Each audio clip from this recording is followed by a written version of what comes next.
Oh, check this out. Look what we got fighting over some parts over here. We got Brian Gillespie of Hossport Performance. We have a 5-speed Ford that we're fighting for parts for. Fortunately, he's going to let me grab the transmission and cables because I have another project that we're going to be working on for one of my vehicles using an Accord transmission, and the cables, of course, we're going to need both of those. Check what I found. Ooh, check that out. 90 Prelude shifter. This is the kind of shifter you need to modify for a CRX with Accord shift cables and Accord transmission. Yeah, that's using your new bracket that you just developed, right? Right. Well, this will have to be another bracket altogether. Oh, I see. But it's because it's a little bit different construction. Oh, but yeah. basically, I was wandering through looking for an automatic transmission. We're going to start doing K-series automatic transmission mounts, and I just happened to stumble across a Prelude, which has been on my list for about 2 months now. I grabbed it real quick. All right, so this one looks relatively untouched. Like we got the shifter in place, the shift knob's there, so I'm probably going to grab that. Because it's untouched, it looks like we got a little bit more work to do. Start by dropping that cross member. Some of the other engines that I've already pulled had that cross member removed already, and especially the TL 6-speed was tough with it down. Fortunately, it's still up, so I can remove that without having to pull the engine off of the cross member like I had to do before, which is really tough. So we'll go ahead and start with that. Brian says he's going to grab the engine harness out of this. If there's an ECU, Already gone. Already gone. That's the first thing you check for. So, yeah. So that ECU is what we want to use for a K-tuner. So it's an 03 to 05. Is that how that works? Actually 05. Has to be 05. Oh, 05 specifically. So this is the one that we actually needed. So we're going to have to keep looking for that. Here's the tool we're going to use. I'm not sure if I showed you guys this, but it's a battery operated impact gun. That's what we're going to use to remove the axle nuts. Brian's gave me a lot of good tips. If you didn't know, Brian's family actually had a Honda salvage yard before there was Hossport Performance. So because of that, he's gave me a lot of good tricks. And this is a good indication. You can see that the core support here was hit. So that most likely meant that the vehicle was running, which is a good thing for us. It means that transmission is most likely in good condition. So that's good to know.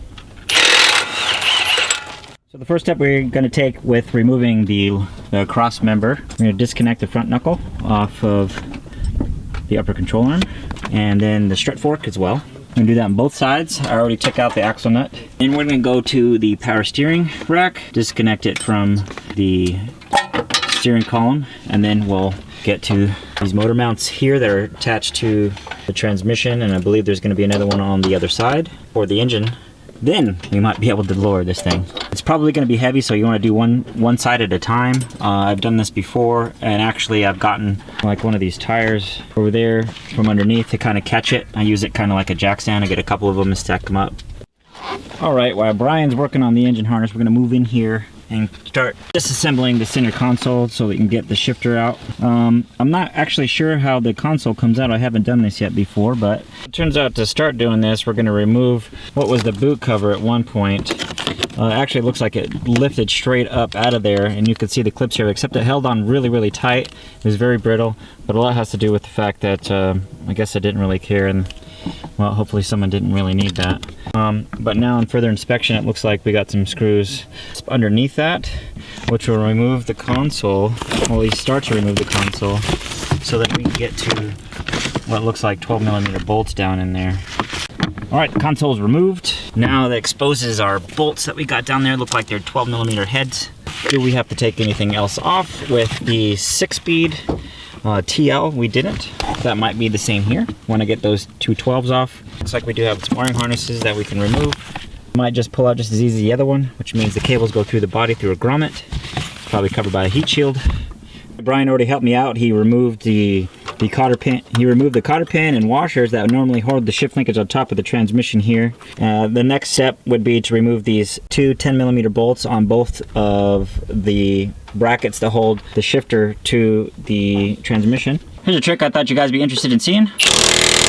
When you use an impact gun on this two-part bolt, we got a bolt and then a nut on the other side. The nut usually breaks free, and then the suspension load holds the bolt in place. So it's kind of hard to get started. And so I kind of push on the back side of the bolt to get it pushed out a bit, and then we take our open end wrench on the back side of it and push. I was just showing you where we're going to disconnect our steering rack from the steering column. It's just behind this plastic part here. We're going to remove that. The cover's removed. You see the 10mm bolt head that we're going to remove. Dropping the crossmember, we have two 14mm head bolts there that need to be removed. And we got some transmission mounts here and there we're gonna grab. Front, we got this large hydraulic motor mount here that needs to be removed, and it's attached to the lower crossmember here. So we're gonna get to that. Another good thing that we're gonna grab while we're here is this intake manifold. This is the Accord style that has the throttle cable version. This is gonna be a good replacement for our TSX intake manifold that has the fly-by-wire throttle body. This will be a direct replacement onto that engine. So this is the intake manifold I was talking to you about on our TSX removal in our second episode. So we're gonna go ahead and grab this. It'll be easier if you have both axles removed from the hub. I mean, you could just drop the crossmember down with the axles in there and they might just pull out of the boot, but then again they might not, and since we're pulling the transmission, that will be the easiest way to go about it, is to make sure those axles are removed from both sides. Alright, we're underneath the car now. We got the axles removed on both sides. We're gonna have to remove the intermediate shaft from the transmission. It'd be the easiest way to pull the transmission off, but we also have an inspection plate.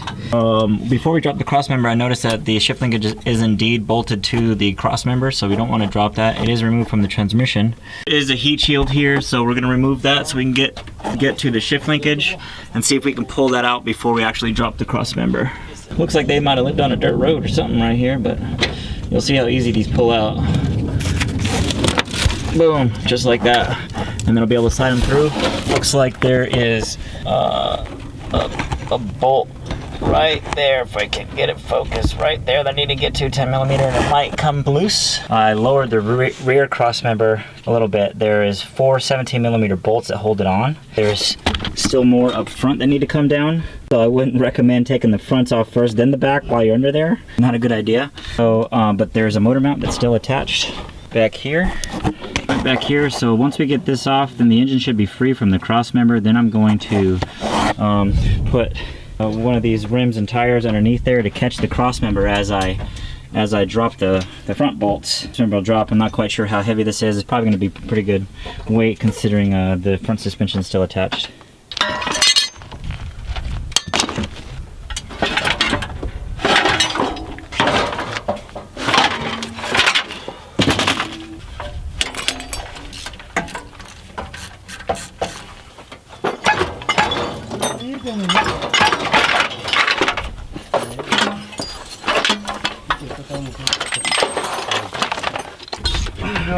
Come on. ¿El carro no? Ah. Entonces fíjate, no está atorándose. Alright, the transmission out, you saw how difficult that was. We still need the clutch and flywheel. That's going to complete our 5-speed conversion. We definitely need this stuff. Of course, they already called the bell saying they're closed and they're going to come over here and tell us to get out of here. It's half off day, so we definitely want to get this stuff. We're going to get a move on. Look at these guys. Okay, we got our flywheel off. The clutch is no good, but make sure to grab the flywheel bolts. Those are very special to the K series. We also grabbed the pressure plate bolts over there too. We got our shift linkage, we got our transmission on our Accord intake manifold. Let's get going. They're gonna get so mad at us. Thank you for joining us here at How to Yard. All right, we just completed. We got to move quick still because we're out in the lot and I got their cart here. They're waiting for me to bring it back, but these people have been really good to me. We're at the Pull and Save North lot out here. They're very good to me when they found out that we're actually making YouTubes. They gave me a really cool shirt. We were able to get an Accord transmission, flywheel, the shifter, and an intake manifold for 175 bucks. That's on half day. You really can't beat that, man. You got to come check it out. So here's the million-dollar question. Why an Accord transmission? Well, when we're talking about budget, why not, really? Unfortunately, there's not a whole lot of aftermarket support for the 5-speed transmission. Unfortunately, that casing is completely different than the 6-speed. So you're talking most of your motor mounts that are available are for the 6-speed and not the 5-speed. That's a sad thing. Fortunately, I work directly with Hosport, with Brian Gillespie at the VTech Academy, and I've had this conversation with them.